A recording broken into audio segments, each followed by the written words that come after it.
everyone, and welcome to this short showcase and tutorial.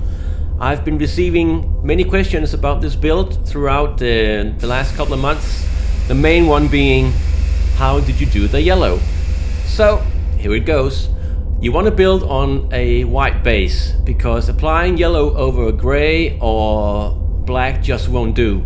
It will never be a vibrant yellow, never ever ever. So apply a white base and then apply 4 or 5 layers of Flash Gits yellow from GW. Then after that I applied burnt umber from Vallejo, also in the air variant, because everything that you see has been airbrushed.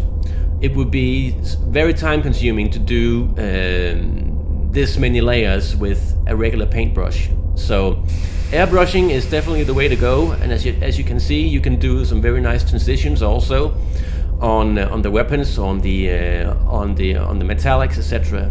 So that's how I like to paint.